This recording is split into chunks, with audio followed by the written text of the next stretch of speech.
Hello students, welcome back to my channel. आज मैं आपके लिए लेकर आया हूं बहुत ही इंपॉर्टेंट वीडियो जो कि रिलेटेड आपके एनवायरमेंट स्टडीज़ कोर्स से।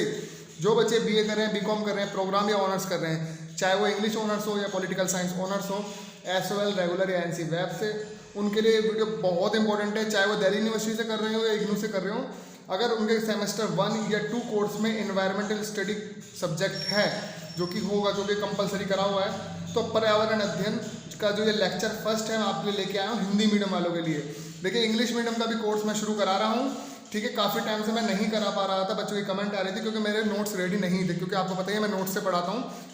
काफ़ी चीज़ों काफ़ी बुक्स से मैं कलेक्ट करता हूँ इंपॉर्टेंट मटेरियल, फिर उससे मैं उसके थ्रू आपको पढ़ाता हूँ, ठीक है। तो आज हम लेसन नंबर फर्स्ट पढ़ने वाले हैं, पहला पार्ट पढ़ने वाले हैं। पहला पार्ट जो है वो है पर्यावरण से जुड़ी राष्ट्रीय व अंतर्राष्ट्रीय व्यक्ति विशेष छवियाँ, ये टॉपिक है।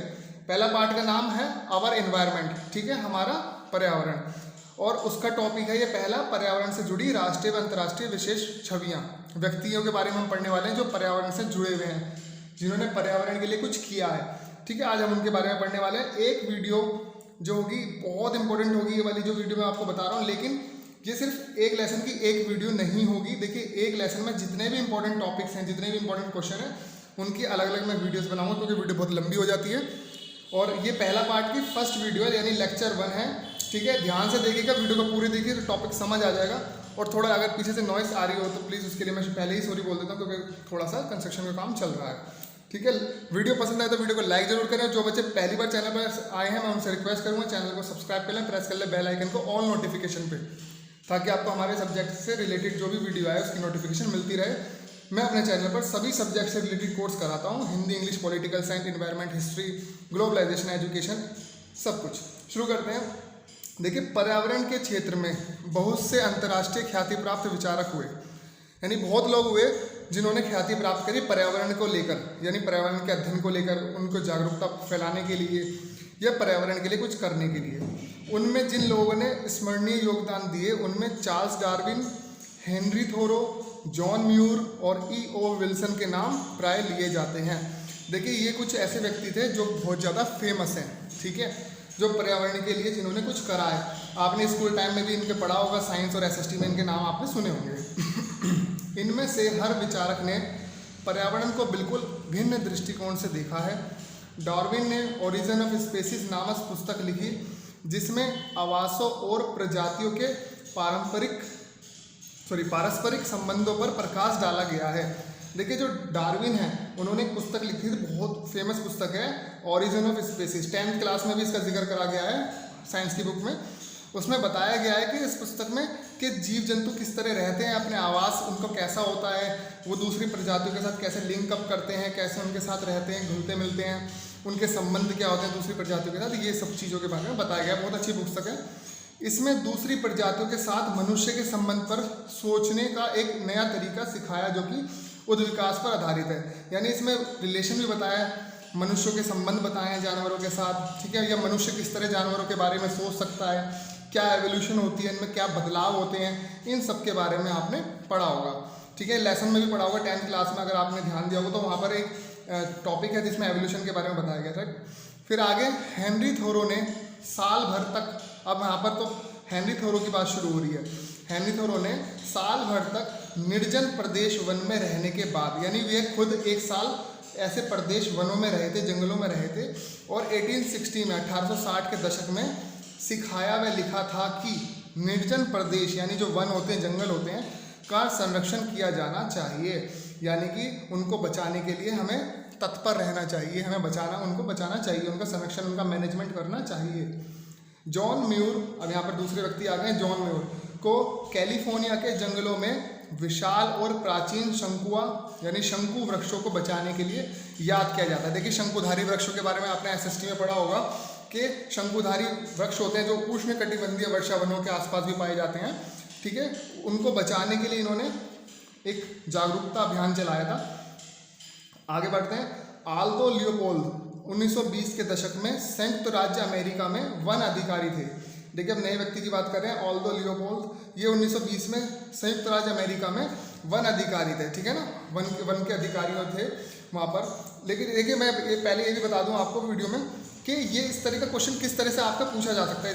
इसमें ये आपको पूछेंगे कि पर्यावरण से जुड़ी जो राष्ट्रीय और अंतर्राष्ट्रीय व्यक्ति विशेष हैं उनके बारे में चर्चा करो, कि कुछ व्यक्तियों के बारे में चर्चा करो जिन्होंने पर्यावरण के लिए कुछ करा है। इस तरह से क्वेश्चन आएगा आपका, ठीक है ना, ध्यान रखना। इसलिए यहाँ पर अलग अलग व्यक्तियों की बात कर रहे हैं। तो यहाँ पर हम बात कर रहे थे आल्दो लियोपोल्ड, 1920 के दशक में संयुक्त राज्य अमेरिका में वन अधिकारी थे। उन्होंने वन संरक्षण और वन्य जीवन के प्रबंधन पर आरंभिक नीतियों का निर्माण किया, ठीक है। उन्होंने वन को बचाने के लिए, उनके संरक्षण के लिए, उनको लोगों को जागरूक करने के लिए कि वनों को बचाएं, वनों को संरक्षण करें, पेड़ को ना काटें, जीव जंतु को ना मारें, इनके लिए बहुत सारे कार्य करें। हमारे देश में ऐसे अनेक व्यक्ति हुए हैं जिन्होंने पर्यावरण का इतिहास लिखा, या यूं कहें कि इतिहास रचा। अब हम अपने देश की बात कर रहे हैं, ठीक है। हमारे देश में ऐसे बहुत से व्यक्ति हुए जिन्होंने पर्यावरण का इतिहास लिखा और रचा। पिछली की सदी के कुछ मशहूर नामों की अगर हम चर्चा करें, या अनेक पर्यावरण शास्त्रियों के बारे में, वैज्ञानिकों के बारे में, प्रशासकों के बारे में, कानून के विशेषज्ञों के बारे में, शिक्षा शास्त्रियों के बारे में, पत्रकार के बारे में बात करें, तो उसमें बहुत सारे नाम सामने आते हैं निकल कर, ठीक है। ये हमारे राष्ट्र की बात हो रही है, ठीक है, हमारे देश की बात हो रही है। तो जैसे सलीम अली का नाम भारत में पक्षी विज्ञान और बॉम्बे नेचुरल हिस्ट्री सोसाइटी का पर्याय है, ठीक है। सलीम अली का नाम भी बहुत फेमस है, इन्होंने पक्षी विज्ञान के लिए बहुत कुछ करा था, ठीक है ना। और सलीम अली का नाम भारत में पक्षी विज्ञान और BNHS के साथ साथ उनके द्वारा लिखी गई मशहूर पुस्तक बुक ऑफ इंडियन बर्ड्स के लिए जाना जाता है। देखिए ये इन्होंने ये बुक लिखी थी, बुक ऑफ इंडियन बर्ड्स। तो जब भी आप आंसर लिखेंगे तो जिस व्यक्ति के बारे में बात हो रही है तो उसकी एक पुस्तक अगर उसने कुछ लिखी है, ठीक है ना, तो वो जरूर डाल दे, ताकि टीचर पर इम्पैक्ट पड़े कि हाँ आपको नॉलेज है और अच्छा इंप्रेशन पड़ेगा आपका। उनकी आत्मकथा the fall of a sparrow, ये उनकी आत्मकथा है, ठीक है ना। तो हर प्रकृति प्रेमी को पढ़नी चाहिए।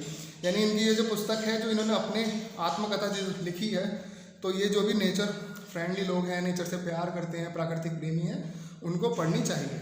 आगे बढ़ते हैं। आगे है, वे हमारे देश के एक अग्रणी पर्यावरण संरक्षण प्रेमी वैज्ञानिक थे और उन्होंने 50 वर्षों से अधिक समय तक हमारे देश की पर्यावरण संबंधी नीतियों को प्रभावित किया। देखिए बहुत ज़्यादा प्रकृति से प्रेम करते थे, ठीक है, पर्यावरण को संरक्षण करने वाले प्रेमी थे, वो वैज्ञानिक थे, ठीक है। 50 वर्षों से भी अधिक उन्होंने हमारे देश को सर्व करा, ठीक है, पर्यावरण से संबंधित नीतियाँ बनाई, उनको लागू कराया, लोगों को जागरूक करा, ठीक है ना, ये सब करा उन्होंने। अब बात करते हैं पॉलिटिशियन की, इंदिरा गांधी के द्वारा भी हमारे पर्यावरण की महत्वता देखने को मिलती है, ठीक है। इन्होंने भी पर्यावरण के लिए बहुत यादगार स्मरणीय कार्य करे। इंदिरा गांधी ने प्रधानमंत्री के रूप में भारतीय वन्य जीवन के संरक्षण में बहुत महत्वपूर्ण भूमिका निभाई, ठीक है। संरक्षित क्षेत्रों की संख्या उन्हीं के प्रधानमंत्रित्व काल में 65 से बढ़कर 298 तक पहुंची। याद रखें, यहाँ पर बहुत इंपॉर्टेंट है कि संरक्षित क्षेत्र जो थे, जो बचाए गए क्षेत्र थे, जो गवर्नमेंट के अंतर्गत आते हैं, जिन्हें संरक्षण दिया जा रहा था, जो क्षेत्र थे, तो उनकी संख्या पहले 65 थी, लेकिन उनके कार्यकाल में जब वो प्रधानमंत्री रही तो ये बढ़कर 298 तक पहुंच गई। जब वह प्रधानमंत्री थी तभी वन्य जीवन संरक्षण अधिनियम बना और भारतीय वन्य जीवन बोर्ड अत्यधिक सक्रिय रहा। यानी कि ये जो बोर्ड है जो संरक्षण करते हैं, ये बहुत सक्रिय रहे, इन्होंने अच्छे कार्य करे उस दौरान, जिसकी सभी बैठकों की अध्यक्षता उन्होंने स्वयं की। अब जो भी बैठक होती थी, जो भी मीटिंग होती थी, जो भी कमेटी बैठती थी संरक्षण के लिए, जो विचार करते थे, रूल्स बनाते थे, कानून बनाते थे, उनकी जो हेड रहती थी, उस समय अध्यक्ष रहती थी, ये खुद हमारी जो प्रधानमंत्री थी श्री इंदिरा गांधी जी खुद रहती थी, ठीक है। आगे बढ़ते हैं। MS स्वामीनाथन, हम दूसरे व्यक्ति की बात करते हैं। ये नाम बहुत फेमस है, आपने सुना भी होगा। MS स्वामीनाथन भारत के अग्रणी कृषि वैज्ञानिकों में एक हैं तथा कृषि और वन्य दोनों प्रकार की जैविक विविधताओं के विभिन्न पक्षों से भी उनका संबंध रहा है। देखिए बहुत बड़े कृषि वैज्ञानिक हैं। इन्होंने वन्य जीवन के साथ साथ वनों में जैसे वन, पेड़, लकड़ियाँ और पेड़ों की लकड़ियों को जो काटते हैं, मतलब लकड़ियों के लिए जो पेड़ों को काटते हैं, और जानवरों को उनकी मिलने वाली चीज़ों के लिए जैसे खाल हो गया, दांत हो गए, हाथी को मारते हैं, उन्हें बचाने के लिए बहुत कुछ किया इन्होंने, ठीक है ना। MC मेहता, अब जो नए आए हैं व्यक्ति ये दूसरे हैं, ये हैं MC मेहता, ये MS स्वामीनाथन थे। भारत में पर्यावरण संबंधी विख्याति वकील हैं, ये बहुत बड़े वकील हैं और ये पर्यावरण संबंधी सारे मुद्दे देखते हैं। 1984 से ही उन्होंने पर्यावरण संरक्षण के हित में अनेक जनहित याचिकाएं दायर की। ठीक है, जनहित याचिकाएं दायर की ताकि लोगों को जागरूकता मिले, जो गलत कर रहे हैं उनको सज़ा मिले, पनिशमेंट मिले। उनकी सबसे मशहूर और लंबी खींचने वाली जिन लड़ाइयों को सर्वोच्च न्यायालय का समर्थन मिला उनमें ताजमहल का संरक्षण, गंगा नदी की सफाई, समुद्र तटों पर संगम झींगा पालन पर प्रतिबंध तथा पर्यावरण संबंधी अन्य मुद्दे शामिल हैं। देखिए, जो भी इन्होंने जो फेमस कार्य करे, लंबे कार्य करे, जो लंबी लड़ाइयाँ लड़ी, उसमें बहुत सारी लड़ाइयाँ हैं जिसे सुप्रीम कोर्ट ने, उच्चतम न्यायालय ने भी सपोर्ट किया। जैसे कि हम कह सकते हैं इन्होंने ताजमहल का संरक्षण के लिए कार्य करे, गंगा नदी की सफाई के लिए बहुत तत्पर कार्य करे, समुद्र तटों को, जो समुद्र तटों पर कूड़ा होता है, कटकट होता है, झींगा पालन जो होता है उस पर प्रतिबंध लगाया गया, तथा पर्यावरण संबंधी अन्य मुद्दे भी शामिल हैं जिसको सुप्रीम कोर्ट ने, सर्वोच्च न्यायालय ने भी सपोर्ट किया या वहाँ पर भी ये लड़ाइयाँ पहुँची। ये भी कह सकते हैं कि ये वह लड़ाइयाँ थी जो कि बहुत लंबा चली, बहुत लंबी खिंची इनके केसेस में। ठीक है, अब आगे बढ़ते हैं। अगले व्यक्ति हैं हमारे अनिल अग्रवाल, एक पत्रकार थे। उन्होंने 1982 में स्टेट ऑफ इंडियाज एनवायरनमेंट पर पहली रिपोर्ट लिखी। ठीक है, ये वह व्यक्ति थे जो 1982 में सबसे पहली रिपोर्ट इन्होंने पर्यावरण के ऊपर लिखी। देखिए, आप यहाँ पर आपने देखा होगा, गौर करा होगा कि मैंने यहाँ पर एक पत्रकार भी डाल दिया, वकील भी डाल दिया, एक पॉलिटिशियन भी डाल दिया, तो पर्यावरण प्रेमी भी डाल दिया, हर तरह के व्यक्ति डाल दिए, साइंटिस्ट भी डाल दिए, ताकि आप हर चीज़ को लिखें, एक व्यक्ति के बारे में जिक्र करें तो टीचर को जो चेक करें उसको आपको समझ आ जाए कि आपको काफ़ी नॉलेज है। ठीक है, उन्होंने CES की स्थापना की। देखिए, यहाँ पर अनिल अग्रवाल की जो बात करें, इन्होंने 1982 में पहली रिपोर्ट लिखी थी इन्वायरमेंट के ऊपर। उन्होंने CES की स्थापना की जो विभिन्न पर्यावरण संबंधी मामलों पर कार्यरत एक गैर सरकारी संगठन है, ये भी कह सकते हैं हम NGO है। ठीक है, सुंदरलाल बहुगुणा, अब ये नए व्यक्ति हैं दूसरे। सुंदरलाल बहुगुणा का आपने नाम सुना होगा, जो कि चिपको आंदोलन से बहुत ज़्यादा फेमस है। ठीक है, अपने क्षेत्र के वन संसाधनों की रक्षा के लिए स्थानीय जनता के प्रयासों का एक अत्यंत सफल अंतर्राष्ट्रीय ख्याति प्राप्त उदाहरण है। चिपको मूवमेंट के बारे में आपने पढ़ा ही होगा अपनी 10th क्लास में, कि जो पेड़ों की रक्षा के लिए जो वहाँ की महिलाओं ने और बच्चों ने जो है पेड़ों को हक कर लिया था ताकि पेड़ कटे ना। ठीक है ना, उन्हें अब ये जो फेमस मूवमेंट है चिपको आंदोलन, ये वर्ल्ड वाइड फेमस है बहुत ज़्यादा, और सुंदरलाल बहुगुणा इसी से जुड़े हुए ख्याति प्राप्त व्यक्ति हैं। तो आई होप आपको समझ आ गया होगा यहाँ तक का। मैंने इसमें आपको सारी चीज़ें क्लियर कर दी हैं इस टॉपिक के। लेक्चर 2 में दूसरा टॉपिक होगा चैप्टर 1 का ही। ठीक है, एक चैप्टर में लगभग 5 से 6 टॉपिक होंगे जिसमें आपका पूरा लेसन कवर हो जाएगा पूरा। अब मैं लगातार ये सीरीज लेके आने वाला हूँ इन्वायरमेंटल साइंस की। चैनल से जुड़े रहिए। वीडियो पसंद आए तो प्लीज़ वीडियो को लाइक जरूर करें।